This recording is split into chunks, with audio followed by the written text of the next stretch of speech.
Hello my dear friends, welcome to Kranti English YouTube channel. Kranti English YouTube channel में आपका बहुत बहुत स्वागत है। फ्रेंड्स, आज हम लोग एक बहुत ही इंपॉर्टेंट रूल पढ़ने जा रहे हैं, टू मच और मच टू।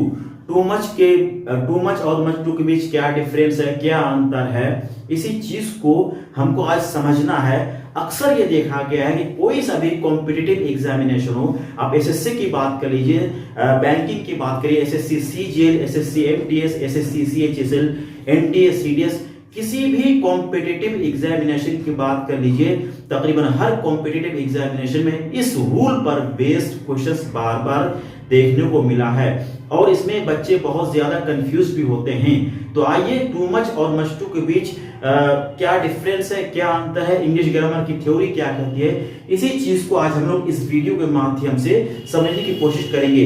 तो चलिए वीडियो को शुरू करते हैं। तो ये टू मच प्लस नाउन, सबसे पहले आपको हम बताना चाहेंगे कि top 100 rules of English grammar एक सीरीज है, उस सीरीज का ये पहला रूल आज हम लोग पढ़ रहे हैं, टू मच प्लस नाउन और मच टू प्लस एडजेक्टिव। आपको ध्यान रखना है कि टू मच के बाद आप क्या कर सकते हैं, नाउन का ही यूज कर सकते हैं, नाउन का ही प्रयोग कर सकते हैं, यानी कि संज्ञा का आप यूज करेंगे।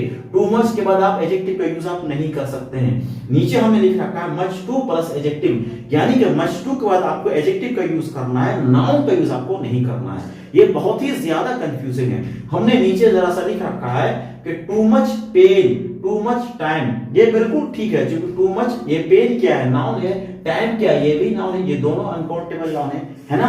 तो too much pain, too much time, ये बिल्कुल ठीक है, कोई दिक्कत की बात नहीं है।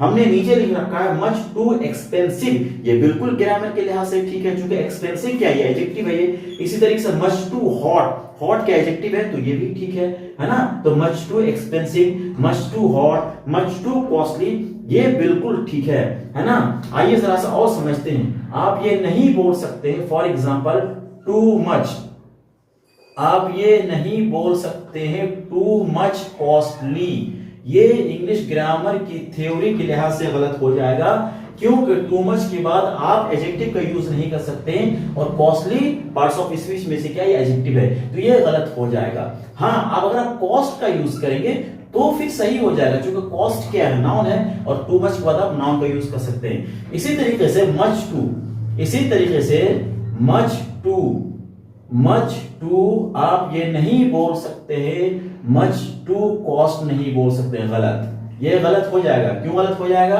क्योंकि इंग्लिश ग्रामर की थ्योरी ये कहती है कि मच टू के बाद always you have to use an adjective, you can never use a noun after much too. Much too के बाद कभी भी आप नाउन का यूज नहीं कर सकते, और कॉस्ट क्या है, पार्ट्स ऑफ स्पीच में से ये नाउन है, और इंग्लिश ग्रामर की थ्योरी कहती है कि मच टू के बाद आप नाउन का यूज नहीं कर सकते, इसलिए गलत हो जाएगा, है ना। आप कॉस्टली बोल सकते हैं तो फिर सही हो जाएगा। आप ये नहीं बोल सकते हैं for example much too time, ये गलत हो जाएगा इंग्लिश ग्रामर की थ्योरी के लिहाज से, क्योंकि ये टाइम क्या है, ये नाउन है, और मच टू के बाद आप नाउन का यूज आप नहीं कर सकते हैं। तो ये आपको ध्यान में रखना है कि टू मच के बाद हमेशा आपको नाउन का यूज करना है, और मच टू के बाद हमेशा आपको एडजेक्टिव का यूज करना है। तो याद रखिएगा, टू मच प्लस नाउन और मच टू प्लस एडजेक्टिव। हम उम्मीद करते हैं कि टू मच और मच टू के बीच जो डिफरेंस है, जो अंतर है ग्रामर के लिहाज से, वो आपको पूरा समझ में आया होगा।